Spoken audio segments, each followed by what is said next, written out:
Yeah.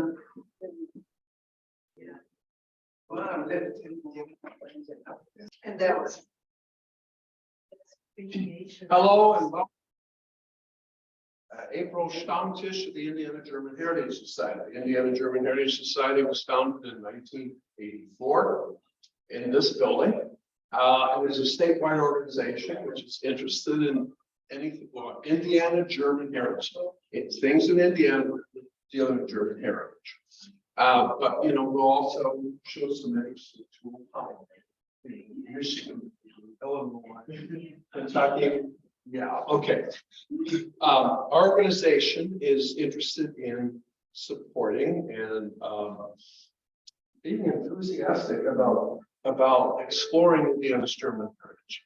I don't know if you're from Indiana, if you took Indiana history, those Indiana history books they use in the classrooms really don't say anything at all about us being here, and we're the largest ethnic group in the state of Indiana. But they really don't say that. So that's what we wanted to change things to get more awareness of Indiana Germans. I have a couple of membership brochures. So if you are not a member, as they say on PBS, please join. So I have these. Are you all members? I definitely want to join. Thanks. Welcome. And also, we have a stack of German Life magazines, and right there on that table. German Life magazine is it's a fun magazine, beautiful pictures. There's recipes, history, travel, and also there's a genealogy page. So please take one of these with you so that you can become more versed in German life of Germany, Austria, and Switzerland. And they always have things in there about India or about German Americans as well. Well, enough of that. I wanted to introduce our speaker, who's been a friend of mine for a long time, but she's still young. She was, that is from, I'm going to say Dragula, because it's spelled that way, right? Born in Chicago, but raised and grew up in Munster, Indiana, in Lake County. In Lake County, then of course, right here, right there. And she grew up in a German and Polish family. She studied German in junior high school, in high school, and also was a German major at Bloomington. German minor. German minor, what did I say? Well, I was trying to. I know. German minor at Indiana University at Bloomington, but her major was environmental studies. Eventually, she got around to teaching German at North Central High School, Hamilton Southeastern. And her presentation tonight is a very interesting one. It's a wonderful, wonderful story. And she learned about that through a German American history seminar class taught some years ago by Professor Dr. Antonius Hundmann on the University of Oldenburg, because he was coming over to Indiana numerous times to study immigration patterns from northern Germany, from Lower Saxony. And he's at the University of Oldenburg. Oldenburg, Germany is in Lower Saxony, and taught that seminar class. And he's also a friend of mine. So I'm going to turn this over to Fran, and please give her your. Please, thank you.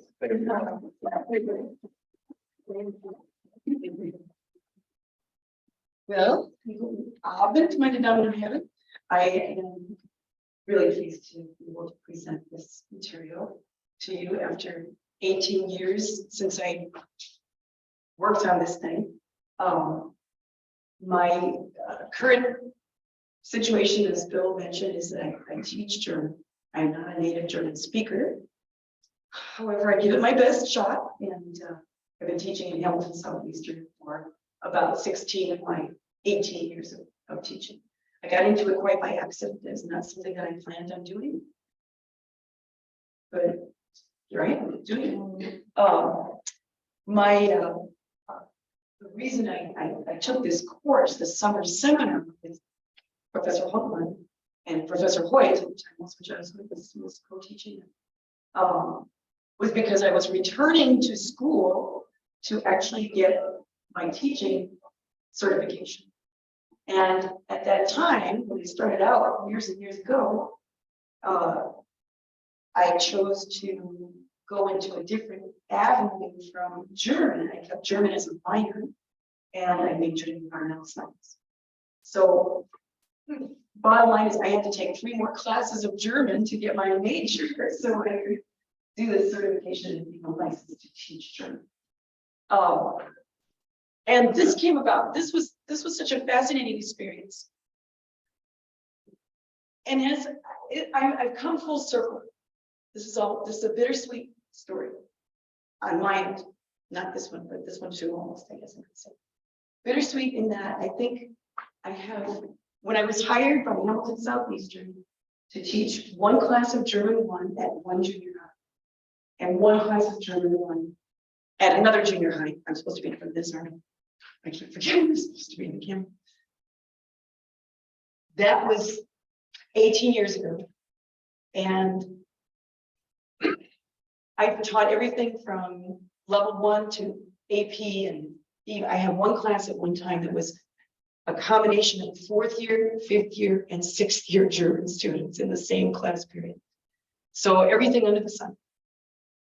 I'm finding myself in this year and the previous year to be back where I started. I'm teaching 1 class of German 1 at 1 junior high, 1 class of German 1 at another junior high. And to fill my day, I have English as a new language classes to teach at high school. So I've come around the block, we should say. And as a result of there not being a large number of students learning German these days, there is no need for a second German teacher at my high school. And I was asked to clean out my classroom and make way for a new Spanish teacher. So in the course of cleaning out my classroom, believe me, there was 40 some odd years of material in some of those cabinets. It took many, many dumpsters, the rolling cart dumpsters full. And there's even more for me to go through. But in the course of that, I came across my binder that I had written for this course that I took, the summer seminar. And I looked at it and I thought, I started flipping through and I'm reading, I'm thinking, dang, this was well written. I kind of patted myself on the back and thought, I did a good job with this. I should share this. So I approached Bill and I asked him if he wanted to have material because somebody should have this stuff. Now, I know this is not a story. You guys, most of you know this story. Bill can say it upside down and backwards, standing on his head in his sleep. So I'm going to give you my take on the story, or what I discovered, or what I found interesting and important when I put together this report about an immigrant from Germany to central Indiana. And believe me, I spent many, many hours on this, and I went back and I visited the site again so that I could get even more current information on it. So let's start. And please excuse me if I am reading some of this. I'm not going to read all of this, but I am going to read some of it and some of the points that I've used in it, because it was 18 years ago that I wrote it. Okay, so I have to kind of refresh my memory. But I wanted to talk about this. The way I titled this was German immigration experience. Why did Jacob Schramm come to America? Why did anybody come to America? Why did Germans at that particular time, 1800s, why did they decide to leave where they were and come to the new world, this great undiscovered kind of new place?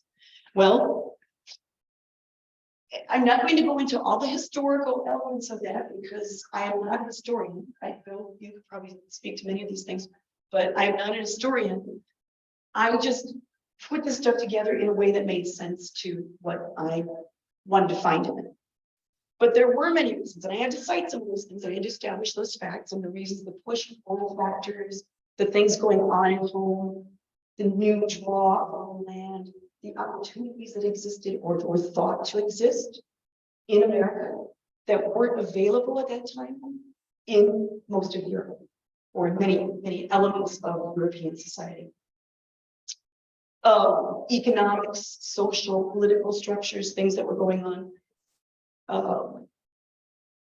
The large increase in immigration occurred around the 1830s. There was a jump in immigration from Germany, and I have let's see, one of the facts here. The years prior to 1830, according to what I've read, there were about 8,000 people per year, with the exception of 1827, in which there were 11,000. But in the years around 1829, 1830s, and weiter, I was going to say Deutsch, English, further, it started to rapidly increase. We're looking at 125,000 people between 1830 and 1839, etc. So a publication came out in 1833. And at that time, a young man named Jacob Schramm followed the advice of his close friends and read a book by an immigrant utilist, John Adolphus Etzler. It was about the appealing life in the United States. Etzler had published, this is the title of the book, The Paradise Within the Reach of All Men, Without Labor, by Powers of Nature and Machinery. That's pretty phenomenal sound, isn't it? I mean, that's very appealing to a lot of aspects. And he did that while he was working in the US. He was an editor for a German language newspaper, Der Pittsburgher Beobachter. At the insistence of his friends, the Schröders of Hanoverian Minden, Schramm bought and read the book. He was so taken with the book that he read it repeatedly. Etzler presented America as a, quote, veritable El Dorado, with its glorious, inexpensive land, large, beautiful forests, an excellent government, and already 13 million people living in it. He espoused the concept that the industrious man could contribute to the transformation of America from dense forests into a virtual Garden of Eden. That man could harness nature and use its power for improving society. For Schramm, whose mother had died when he was born, who had struggled as a youth under very strict discipline of his father, and who as a young man had become disenchanted with a frustrating, however successful, business that he had worked tirelessly to develop. This was der Tropfen, der das Fass zum Überlaufen bringt, the straw that breaks the camel's back. So on August 3rd of 1835, Jacob Schramm, with his wife Julia Junghaus Schramm, 3-year-old daughter Anna Nanette, father-in-law Karl Junghaus, a young servant maid, Emily Zumpfe, a rope maker, and a baker's assistant, sailed from Bremen aboard a 3-masted ship, the Charlotte. Oh, I was going to tell you this when I Google. If you Google Jacob Schramm's name, there are multitudes of Jacob Schramms that show up, none of which are the man I'm speaking of. It is not an unusual name, but this was an unusual man. A man of, I would say, great character. We'll get into that a little bit here. This is Jacob Schramm, and his business was a hopshandler. He was a broker for hops, which is, of course, used in beer making. So very, very necessary element and very popular, I would say, or a good business to be in. They sailed on the Charlotte, a 3-masted ship. Let's see if I can get to this. Oh, I want to show you where he was from. The area north of Nuremberg is Nuremberg. So on a relative scale of the map of Germany, he was from this area. So not a west side, northwest side German. He was a southeastern German. There is actually a lot known about Schramm because he was, let's see, I guess I left out the ship. Where's the ship? Oh, it's nicht da. Oh, well, okay. I must have lost one of my slides. There is a lot written about him. He wrote letters home, and these letters were collected and put into a small book and translated into English. And you can read his wonderful detailed letters. And his son, one of his two sons, August, wrote a biography of his father also. His son Gustav kept records, ledgers of the farm activities there in Greenfield and Hancock County. So there is a lot written about him. So it was very, I don't want to say easy to find out about him, but it was almost like a gift to be able to read from his own perspective and the perspective of his family, his immediate family. What kind of a man was he? It's difficult because I can't see what's ahead here. There we go. Was für ein Mensch war Jacob Schramm?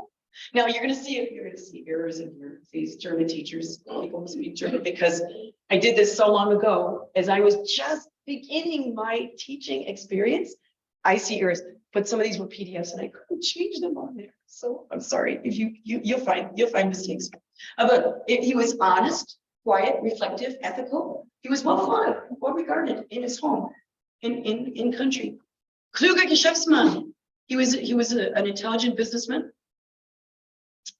He was loyal, committed, well-read. We'll talk about his education. Er war ein Unternehmer, unabhängig. He was an entrepreneur, an independent businessman, and he was respectable. His education came from the books he read. He was schooled, but he at a young age. But those were the days when teachers whipped you, beat you if you didn't sit up straight in class. So he was self-educated by the books that he read. He brought those books with him on his journey across the Atlantic in a chest. And those books are now in the collection at IUPUI's archives. Those very same books. I got to hold them in my hands, gloved hands. But it was like holding his life in my hands. It was just amazing. These are, I know that's very hard to read, but some of the authors, they were philosophers, thinkers. This became his family almost. He referred to Kant as his second father. So yeah, very interesting. He raised his children on those books also. Just fascinating. Here's an example of what one of those books looked like. Of course, in the old Schrift, the old script here. This is, yeah, Cumberland.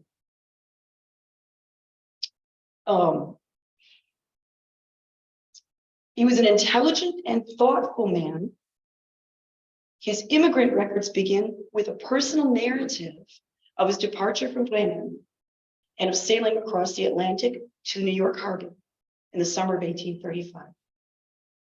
Schramm relays this narrative in a lengthy letter dated April 10th, 1836, to members of his wife's family back in his homeland.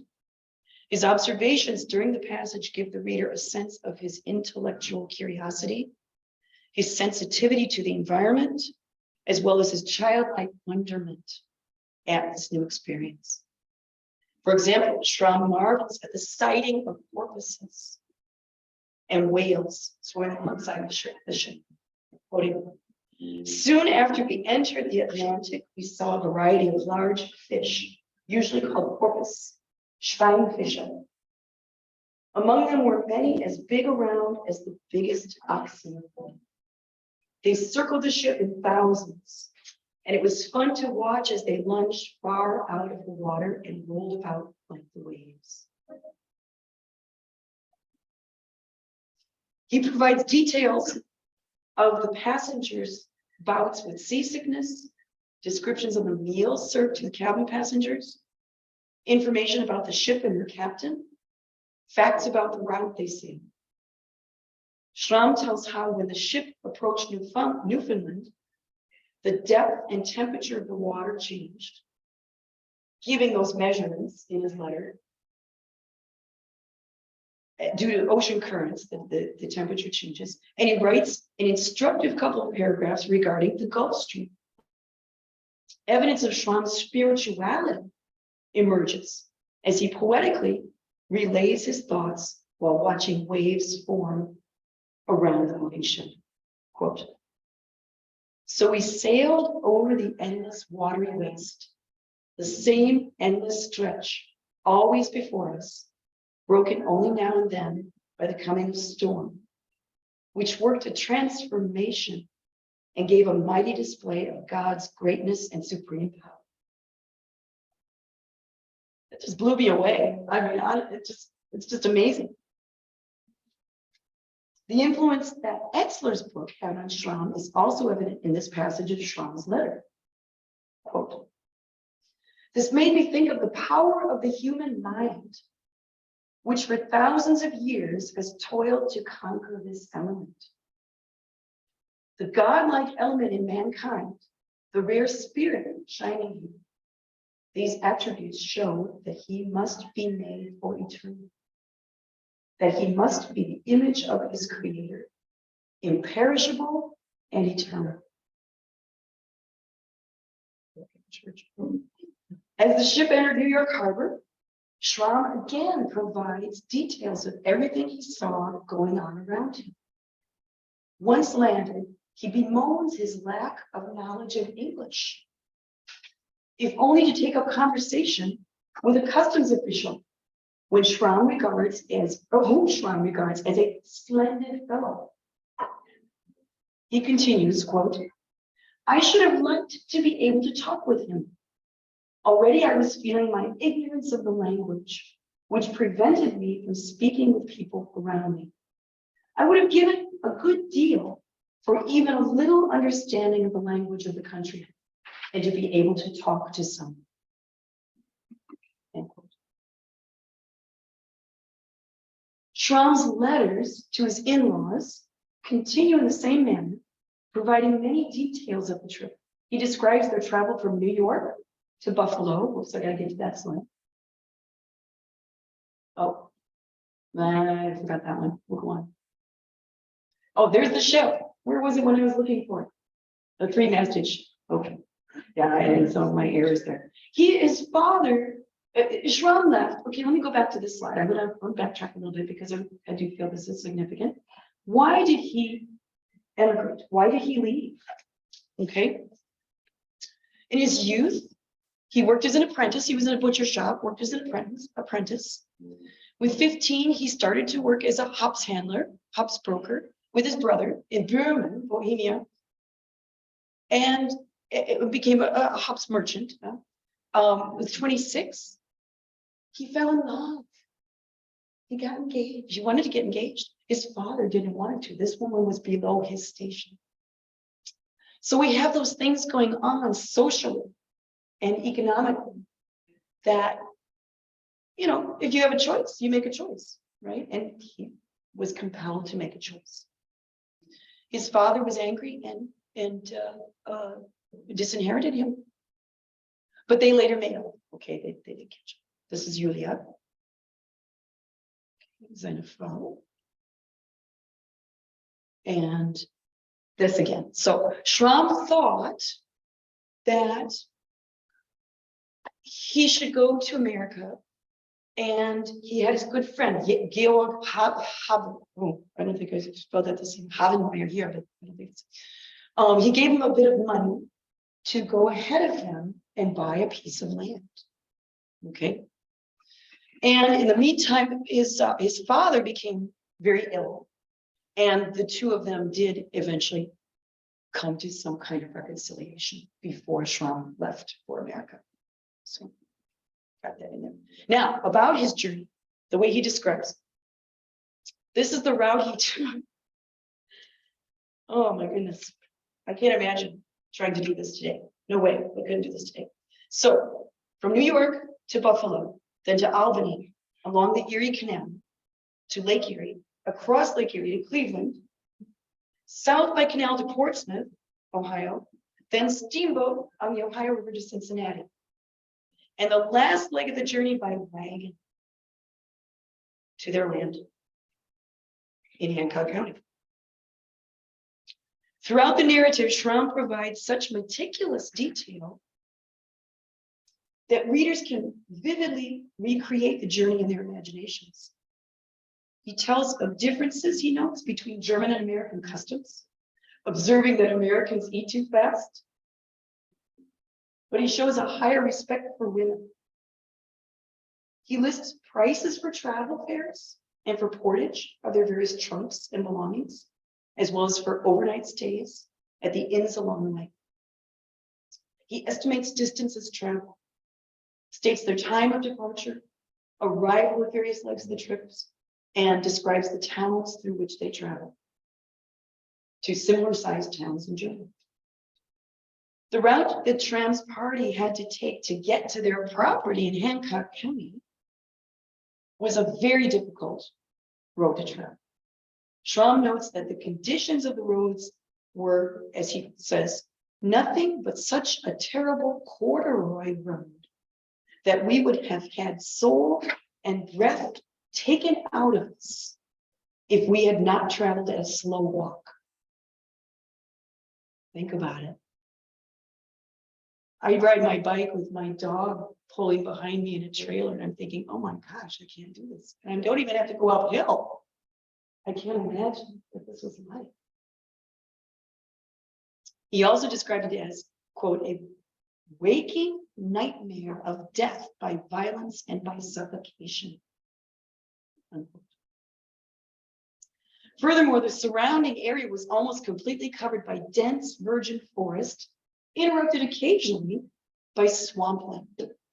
How appealing is that? I think, many people would have just given up and gone.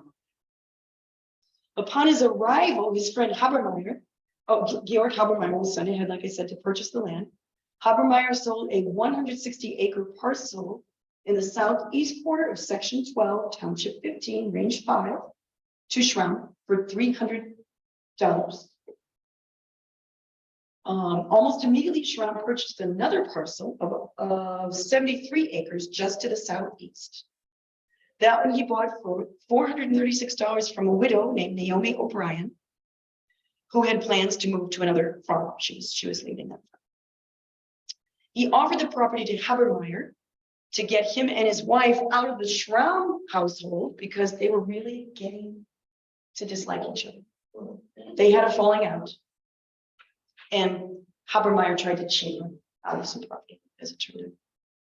But anyway, that went on. Let's see, I'm going to go on, skip a bunch here. Okay. Formative years in Germany. I'm in the course of this I'm going to go back a little bit to explain a bit more. He talks about a difficult life punctuated with the absence of his mother, who died shortly after his birth, the loss of his grandmother, with whom he was very close, and then frequent beatings by his father, Erhard, as well as by his teachers. Jacob was the youngest child in the family, having one sister and two brothers, and living in the village near Hersbruck, about 17 miles northeast of Nuremberg, like we saw on the map earlier. His father was considered a peasant. However, he was relatively intelligent and could read and write. Erhard began cultivating hops and assigned his eldest son, Conrad, to the business of brokering hops from his base in Gera.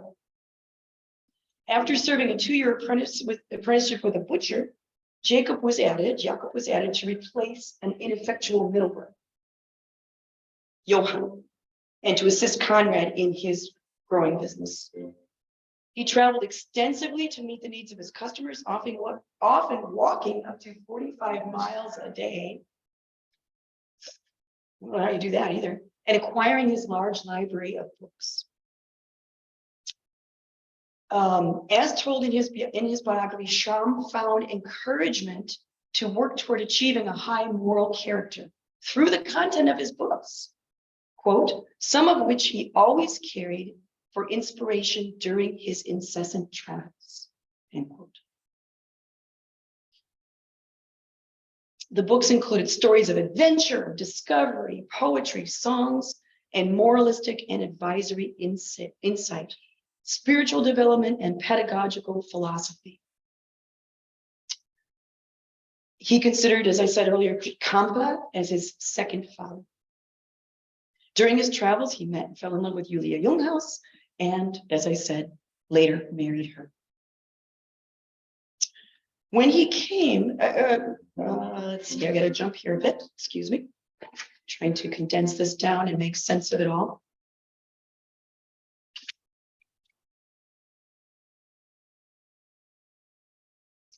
Okay.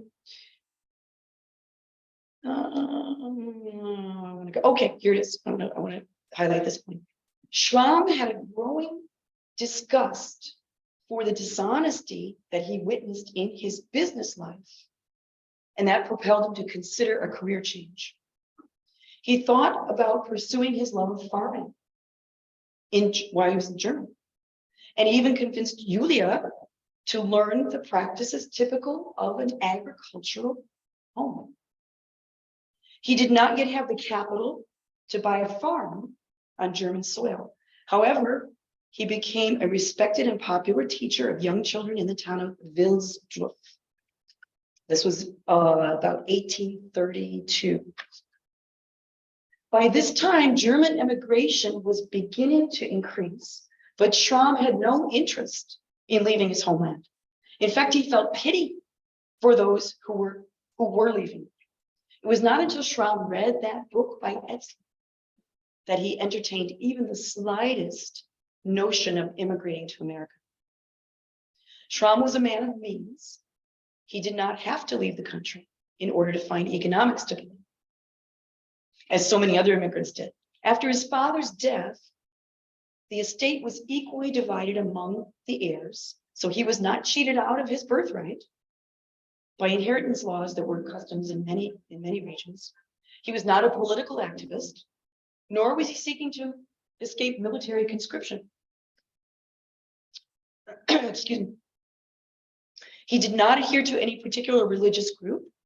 Therefore, he was not in quest of freedom from persecution or from changes to the old order. None of those things that propelled many Germans to leave the country. Maybe he was just in search of a new experience. As August Schramm, his son, August Schramm, writes of him, quote, knowledgeable people had thought to dissuade him from preoccupation of America. Yet the thought invariably recurred that where it was possible for 13 million people to live, he could live also and not have to fight ancient and twisted preconceptions of the old world. End quote.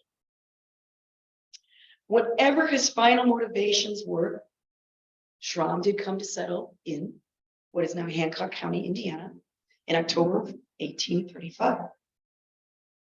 Life there was decidedly hard and lonely. In his letter of 1836, Schramm continues to share the details of his life in the United States. However, as the letter grows in length, his enthusiasm for his new lifestyle wanes. He tells his in-laws that a laborer or a person who has a certain skill, such as a tailor or a mason, or even a single peasant girl, could prosper in America more easily than the person who owns property. He declares that he has made up his mind to return to Germany in 6 or 8 years, and that if he cannot have any sort of comfortable life in America, he has, quote, no desire to end my life here, end quote.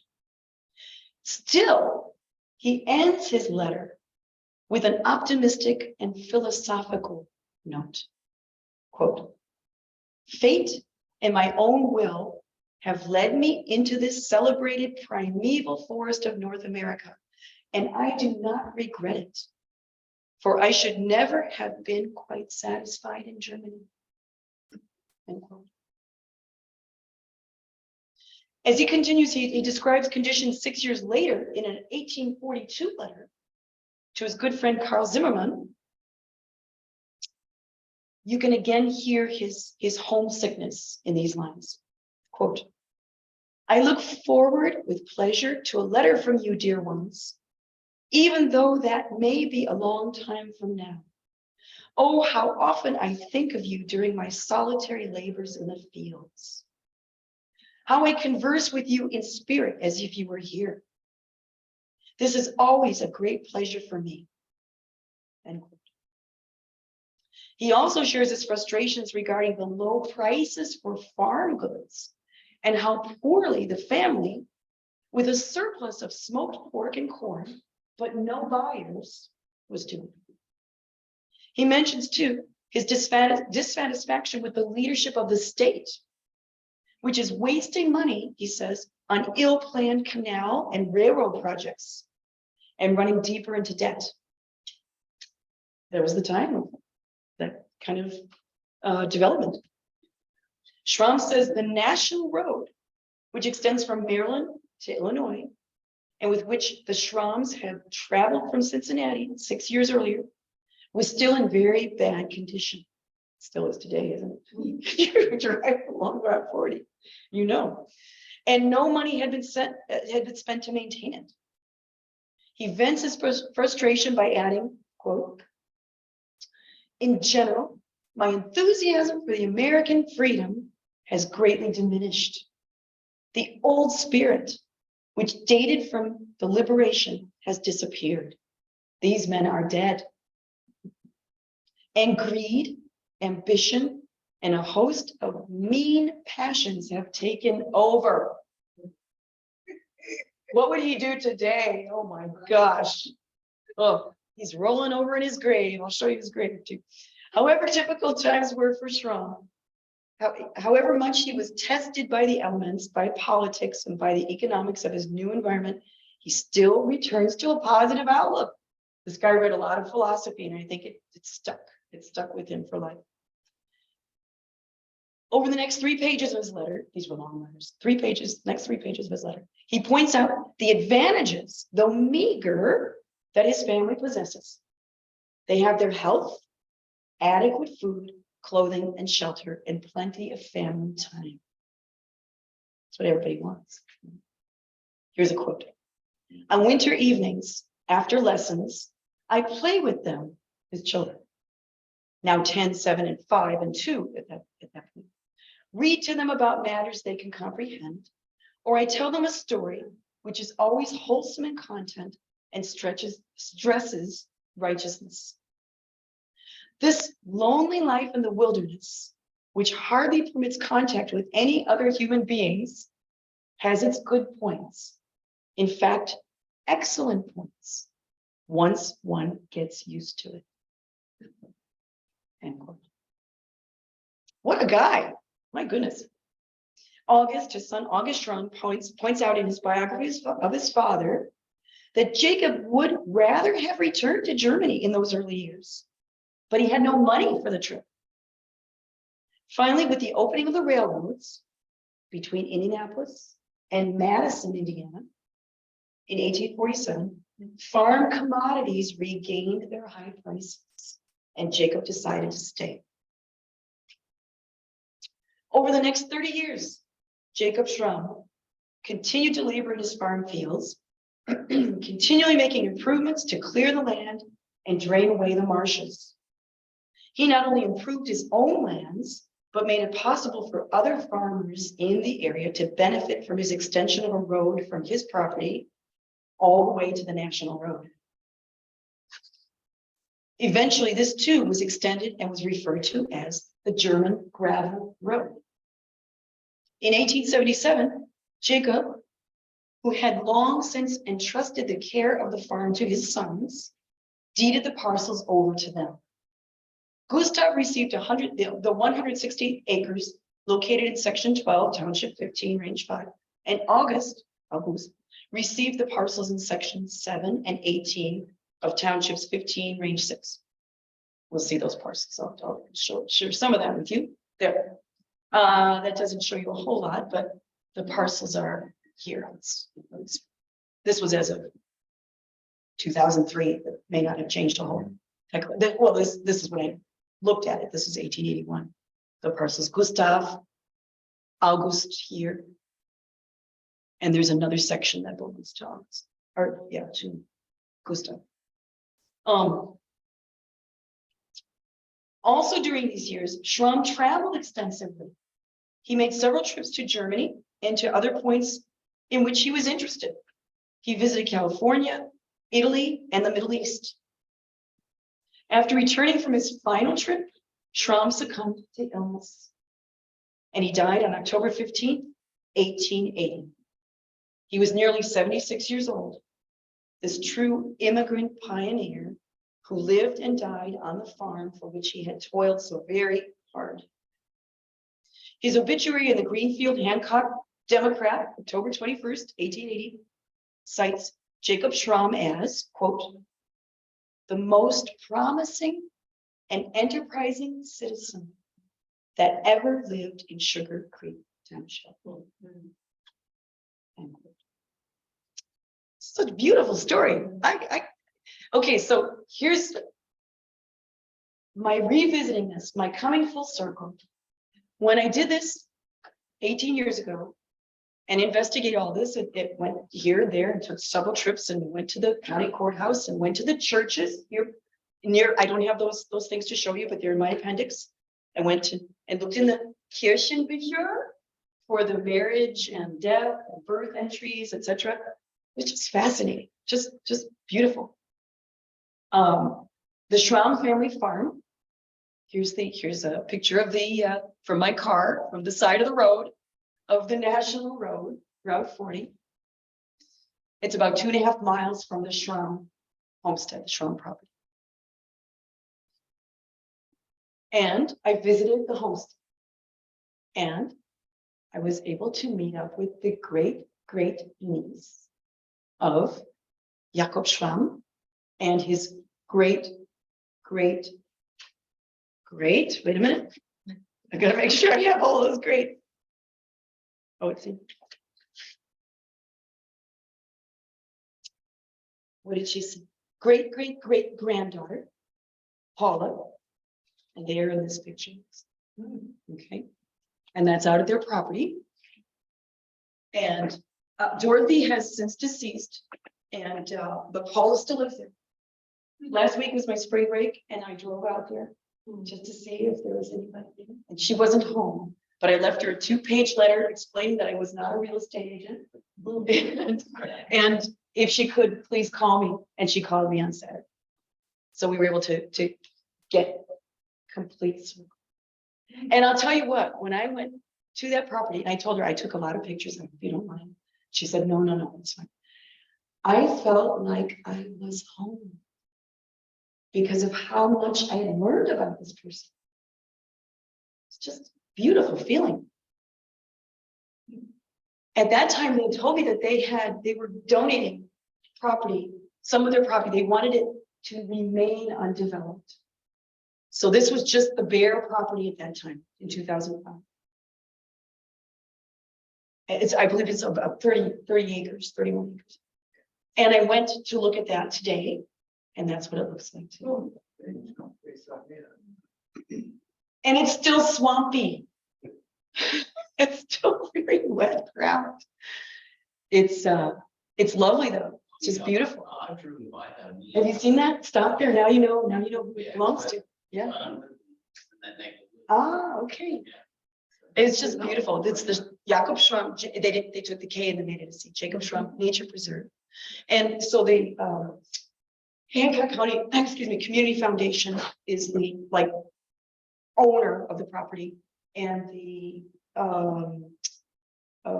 Central Indiana Land Trust is in partnership with them for the sustaining the upkeep or the stewardship of it.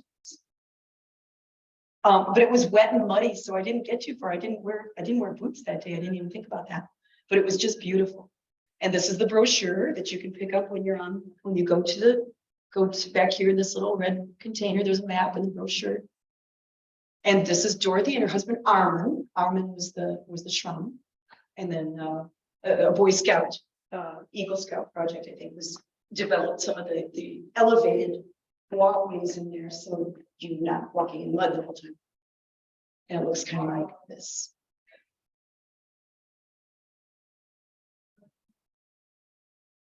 Lovely paths, lovely.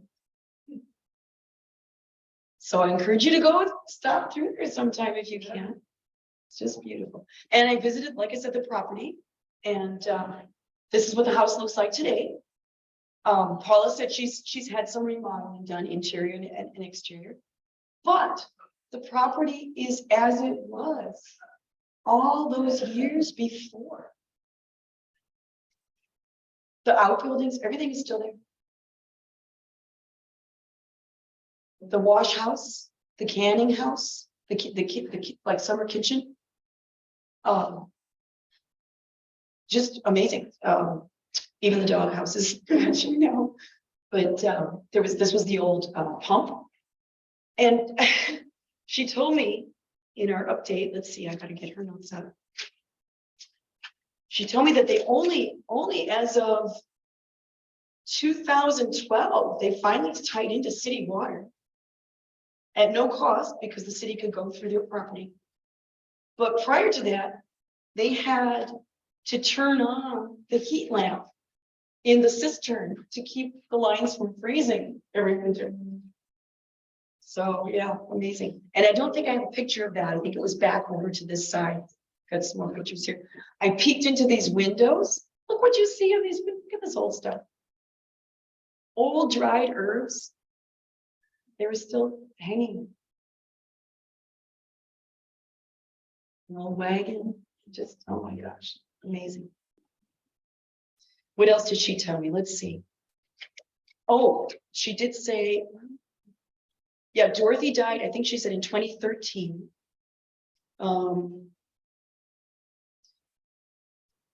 August kept the family farm. Gustav Schramm was the father to Otto. Otto was the father to Armin, whom Dorothy married. So, and Paula is the daughter of Dorothy and Otto. So that's how kind of relationship connects. There's some more of the outbuildings. The big old barn is still there. Everything is there. And the cemetery, the family plot. Not all of them are buried there, however. Julia and several other family members are buried in Crown Hill Cemetery. They were more church going than Jacob. As mentioned in this, what I found, Jacob was not terribly religiously organized religious, and he has his little plot in the back 40 on their property. And it was a beautiful day to look back on the cemetery on their property. That's what I got. And I hope you felt some of that. Thank you for listening.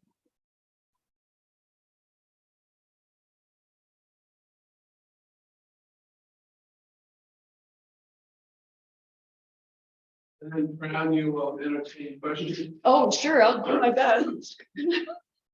Yeah, do you have any questions? So you had no connection to the family at all? until you did this project? No, but I'm telling you, it was just, I just jumped so into it. So the writing, the available material and the way it's presented is just so compelling. It's just beautifully presented and so detailed, and you can really get into who this person was and what he did. Just amazing. When you go 40, US Yeah. 40, and then you turn, is it Country Road 600? They're at 200, I think.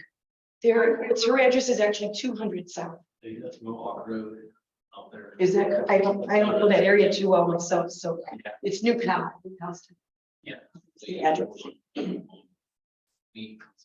batting, so South right there. Yeah, I have to use my GPS to get, that site. Passed it one time. I remember seeing Oh. the sign from, we didn't visit it, but Oh, okay, I yeah. forgot where we turned on 40 with it. Oh. 200. Actually, it came, I'm still thinking 200. Well- 200 south. 200 south is, That's 2 miles. that's due the south. road that the Schramm property faces, but it's the perpendicular to that road that the Schramm, that the entrance to the nature preserve is. It's not, the nature preserve is not, actually, I'll just get an address here. Oh, yeah, 600, okay, County Road 600 West. That's Rock Hill Road. Oh, okay, oh, it is. Yeah. Oh, I guess I didn't even realize that. So it's 31 600, acres. yeah, I know, 600 or 800. If you're looking at their property, let's see if I can go back to this slide. These woods back here, that's the property, that's their house side of it. It's the opposite side of that, that's 600. Uncomfortable. So that what you're looking at in that picture, that's the nature preserve. The farm is still farmed. She rents out the land. And here's a nice little tidbit that Paula shared with me. She said that she has a sister and nieces or nephews or somebody in Fisher's also. She said they have vowed to keep the property in the family. Mm. So maybe some more generations of this. That area, Sugar Creek Township, if you look at the Hancock County history, it refers to as the German settlement of Sugar Creek. And then if you go south of Schramm to Palestine, Yeah, then New Palestine is a German town yeah. because you have the German Lutheran Church out in Yes. the country. This is Then where you have the German Methodist Church, and then you have the German Evangelist here, right there on US 52. So it's a very German area, but when I read his letters, he wasn't very interested in interacting with No, other that Germans. wasn't his thing. And I don't know why that was. Maybe he thought they were stupid, uneducated, uninteresting. I don't know. But he did focus on his own land. And then he makes interesting comments about, he said, in Germany, I'd like to go into the forest for the solitude. He said it's very good for my soul. He said, here, I'm getting depressed Oh, because I can't see the sunshine. yeah, it was very. See, and then when I drive through Hancock County and Shelby County and Rush County, you know, that's some of the best farmland ever, and it's flat. And when you do see groups of trees, that's because they could never get that drained properly. Yeah. So they never farmed it. That's about the only forest that you see. And that nature preserves is probably that very wet land, despite the fact that Schramm even started a clay field tile factory where he could make his own and then sell it to neighboring farmers. You've got to read those letters. Those letters are so good. And how he accepted that challenge, and there's also the funny story. He brought with him a lot of money, gold coins. So he needed American money. So he went to Indianapolis. He went to the bank, and I don't know which bank that was. Maybe by that time it was the Fletcher Bank. He said they looked at it as though they were children. They just couldn't make out what that money was. He said, so I just gathered it up and I went home, not bothering with them because they couldn't understand it. Then later on, he went to Cincinnati, which was a bigger city, a big city, and more sophisticated. And he changed money. And then he says, I know they cheated. Oh, I know they cheated. To dovetail to what you said about the churches, Bill, this is what Paul was telling me too.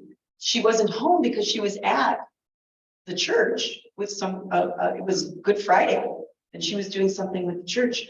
And she said their 200th anniversary, this is church. Zion Lutheran on 300 South. She said their 200th anniversary is coming up. They're preparing for that this year. So, interesting stuff. Does anybody have questions? Well, you said you started this project as part of a course. Yes, yes. As a husband, Right. but still, how did you end up researching this particular immigrant or this particular, I mean, how did you come to that topic? It That's what I was want to know. just a choice. We were tasked with a project. This was of course, I don't know where stop sharing this. So was that the area this was that project. Professor Whitman was researching, the sugar? Not necessarily, but it was the focus of this class was mostly on Germans from the Münster area That's coming what I thought, right? Yeah. to the Midwest and primarily Indiana. Yes. So we had a choice. We could choose to. Oh, I'm mute. Yes, I can. Okay, there we go. Oh, but then I'm gonna get that feedback. Okay, sorry, everybody who's listening because I've been muted. Are we okay with this? I don't know.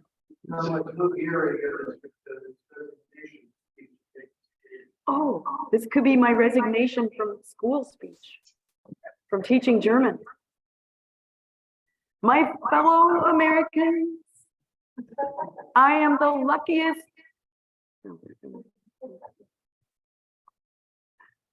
Never mind. Oops, I stopped my video. Where's my?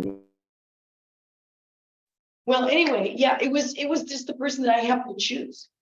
We had done a field trip to Oldenburg. We had gone to Cincinnati. We were looking at archives, like the history, history center, and just stumbled upon this one. And I thought, okay, why not? Yeah, and it was fun. It was really, really enjoyable.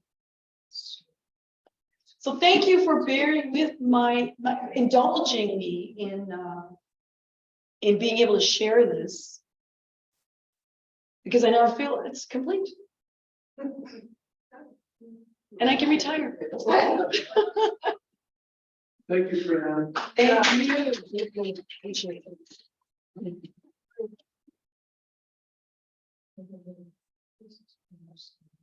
And by the way, that book is still in print.